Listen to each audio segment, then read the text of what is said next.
Welcome to I news. Telangana ప్రభుత్వం అత్యంత ప్రతిష్టాత్మకంగా భావిస్తున్న మూసీ నది పునరుజ్జీవన ప్రాజెక్టులో ఒక భారీ ముందడుగు పడింది. ఎన్నాళ్లుగానూ వేచి చూస్తున్న రక్షణ శాఖ భూముల కేటాయింపునకు కేంద్ర ప్రభుత్వం ఎట్టకేలకు గ్రీన్ సిగ్నల్ ఇచ్చింది. బాబు ఘాట్ వద్ద నిర్మించ తలపెట్టిన అద్భుతమైన గాంధీ సరోవర్ ప్రాజెక్టు కోసం గోల్కొండ పరిధిలోని 83 ఎకరాల డిఫెన్స్ భూములను బదలాయించేందుకు రక్షణ మంత్రిత్వ శాఖ అనుమతి ఇచ్చింది. ఇది ముఖ్యమంత్రి రేవంత్ రెడ్డి నేతృత్వంలోని రాష్ట్ర ప్రభుత్వానికి ఒక పెద్ద ఊరటనే చెప్పాలి. అసలు ఈ గాంధీ సరోవర్ ప్రాజెక్టు సమగ్ర స్వరూపం ఏంటి? మూసీ ప్రక్షాళన కోసం ప్రభుత్వం చేస్తున్న వ్యయం ఎంత? ప్రతిపక్షాల అభ్యంతరాలు, నిర్వాసితులకు అందే పరిహారం ఏంటి? Let's watch the story.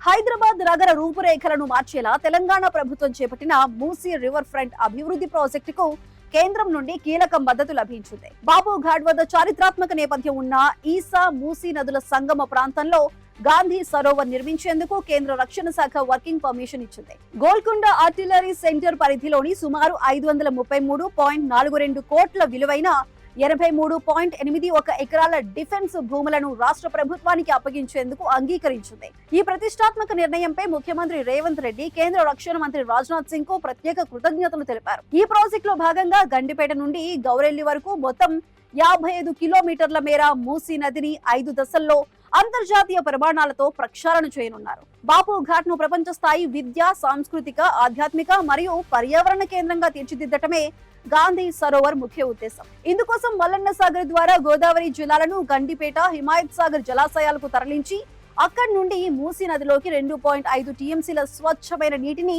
నిరంతరం పారించేలా ప్లాన్ చేశారు. నదిలోకి మురుగునీరు చేరకుండా 39 కొత్త ఎస్టీపీలను, పర్యాటకాన్ని పెంచేందుకు రబ్బర్ డ్యాంలను కూడా ఏర్పాటు చేస్తున్నారు.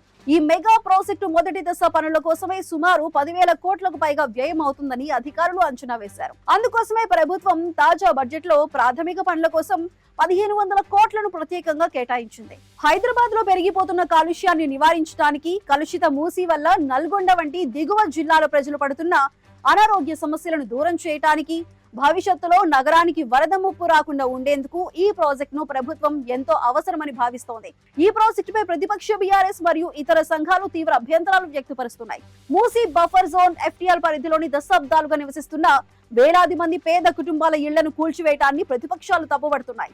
ఇంత భారీ బడ్జెట్ తో ప్రాజెక్టు చేపట్టడం వెనుక అవినీతి దాగి ఉందని ఆరోపిస్తూ నది ప్రక్షాళనకు పేదలను ఇళ్ల నుంచి వెళ్లగొట్టాల్సిన అవసరం లేదని వారు వాదిస్తున్నారు.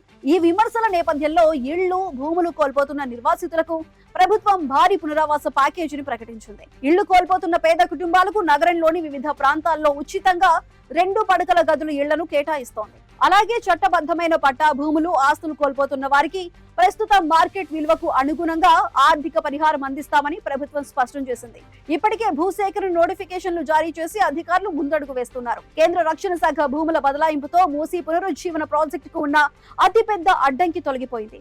ఒకవైపు ప్రతిపక్షాల ఆందోళనలు, నిర్వాసితుల పునరావాస సవాళ్లు నడుస్తున్నప్పటికీ ముఖ్యమంత్రి రేవంత్ రెడ్డి మాత్రం ఈ ప్రాజెక్టును అత్యంత వేగంగా ముందుకు తీసుకువెళ్లాలని నిశ్చయించుకున్నారు.